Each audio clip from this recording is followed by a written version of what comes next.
Ben, en fait, je pense qu'on est tous les deux des grands fans de David Cronenberg. Puis aussi, on s'est souvent fait des rétrospectives ensemble là, Ouais.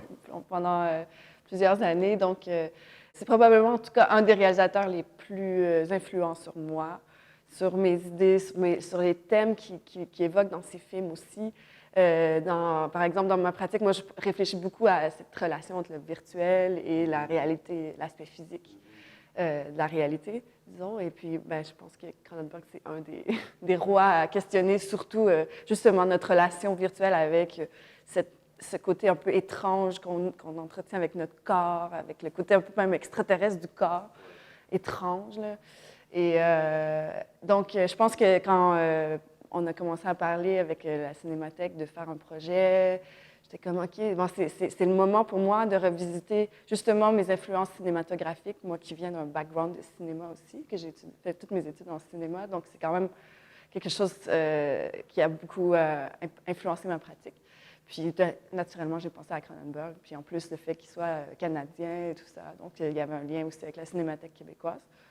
Et puis, à partir de là, ben, c'était juste creuser dans son œuvre, revisiter tous ses films dans la perspective de créer quelque chose un peu en hommage à son grand corpus. Et donc, voilà, donc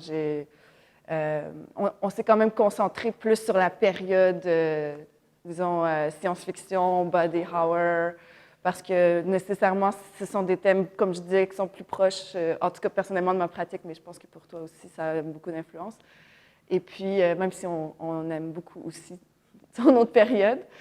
Et puis, ben voilà, puis on a comme échangé beaucoup de notes. Après, je pourrais élaborer peut-être un peu plus là en détail, mais en gros, c'était un peu ça l'idée là, avec Cronenberg. Ben, mettons au niveau, est-ce que tu dirais que tu as été influencé concrètement par certains plans visuels ou certaines images ou certaines esthétiques dans son travail est-ce que tu as transposé certaines de ces choses-là dans ce que toi tu as fait? Parce que musicalement, moi, j'ai fait ça, je vais en parler un peu après, là, mais... Oui, ben, tout à fait. Ben, c'est intéressant parce que autant, oui, concrètement, les ambiances, les textures, Ouais, les textures, en j'ai effet. voulu vraiment, ça a été l'occasion pour moi de pousser justement là, cet aspect physique un peu très tactile qu'on peut créer avec la 3D.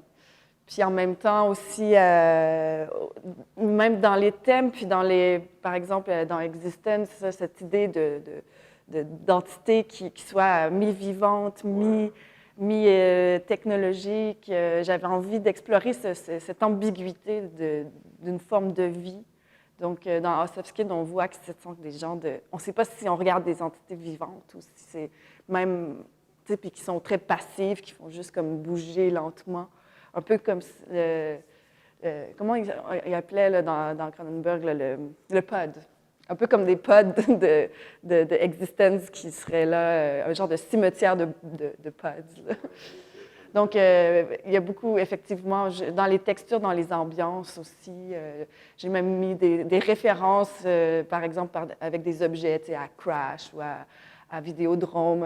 C'est ça. J'ai mis des petits indices comme ça. Ben, il y a comme une salle, je me rappelle plus en fait si dans le résultat final c'est aussi clair, mais il y avait une salle qui était un peu inspirée d'une salle dans la vidéo de Vidéodrome, comme ça avec les murs rouges. Oui, là. exactement, oui. Des genres de petits clins d'œil de ce genre-là. Effectivement, c'est ça. En fait, c'est vraiment, je suis allée chercher, c'est un peu on pourrait dire que c'est des indices. Ouais, c'est ça. Mais après, moi, je les ai transformés, puis donc il faut quand même, ça laisse place à interprétation. Mais moi, je sais que j'ai planté des indices comme ça qui font des références spécifiques au film.